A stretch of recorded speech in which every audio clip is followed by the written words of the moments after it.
once you added that multi-platform publishing thing, that changed the game. And I was glad to spend money because now you actually were saving me time. Now I didn't have to go to all these different places and I can just publish. That changed everything for me right there.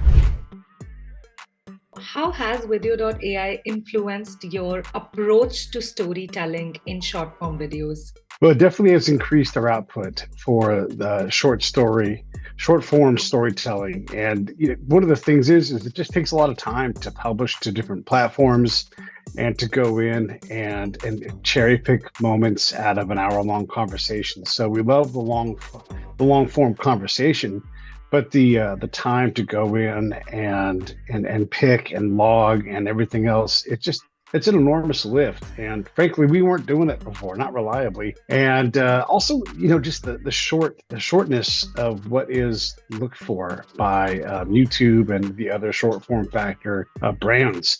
So, I might want to pick something that's 5 minutes because I think that's the best thing. But the reality is it's a minute or less. And so that's even less flavorful for me. I just don't want to do that. And so to have something that allows me to get the job done in a timely way, it's really been a very productive thing for us. And how would you say the short form content you've created using Video.ai has impacted your discovery on social media? Well, it's increased it. I mean, that's where the eyeballs are, right? When I'm thumbing through, when I thumb through short form content, it's not because I crave it. It's because that's the marketplace.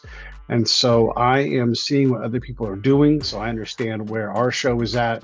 And then when my own content pops up, I'm like, oh, okay, this is how the user experiences. And I'm trying to evolve how I match what's going on, what works. And in some ways, we don't fit in.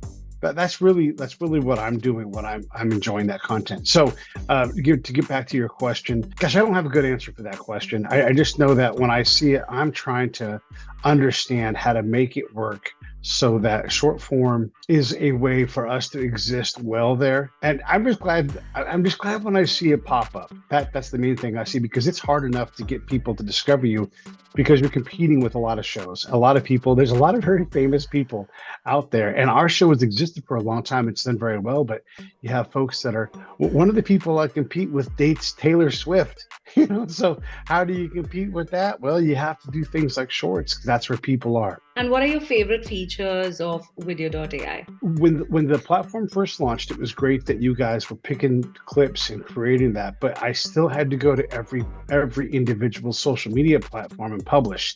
Once you added that multi-platform publishing thing, that changed the game, and I was glad to spend money because now you actually were saving me time. Now I didn't have to go to all these different places, and I can just publish. That changed everything for me right there. I have ideas on other things you guys can do, but I'm going to leave you alone because you guys are still innovating and improving the product all the time. I'm real happy with it.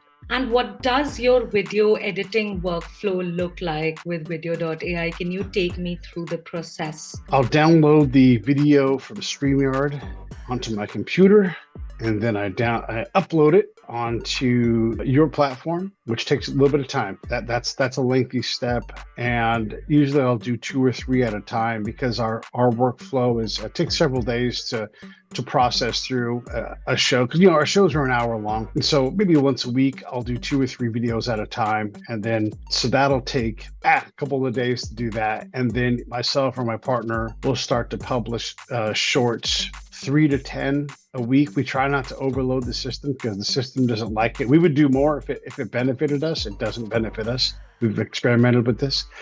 So that workflow is we look through what is picked, unless I identify like, hey, at minute 58 was something really funny. And we definitely check that to see if the system picks up that minute 58 joke or that list. Like today at the very end of the show, I said, give me your top 3 reasons. And the guest gave me the top 3 reasons, and I know exactly where that moment is. And so I'll check and see if that's there. The program is 50-50 on grabbing those things, but even if it doesn't grab it, it grabs in that zone, and so we can edit that, and that really isn't that big of a deal to fix that. But that's what the workflow looks like. So we'll either tighten up or we'll micro edit in the machine, and then we'll just publish it, and we'll publish it to the sites that we want to publish, and it all in. It takes, I don't know, maybe 20 minutes.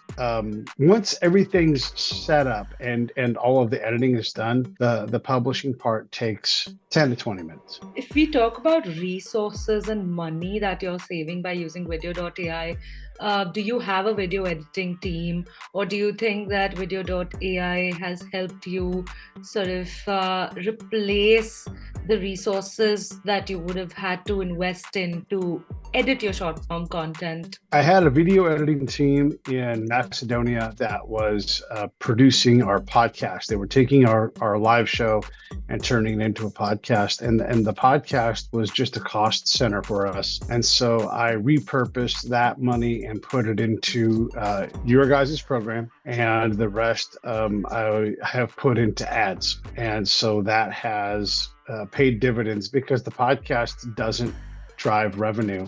So everything's live or legacy from the live side. That's it. Or these shorts that we produce. And so absolutely, your guys' performance has encouraged me to basically turn off the podcast because it wasn't leading to any kind of business. It was just me paying money for it. And I definitely appreciate what you guys do. And it has encouraged me to spend money on your guys' business rather than the other guys. All right. Thanks, Pete. Thank you for being here with us. Of course.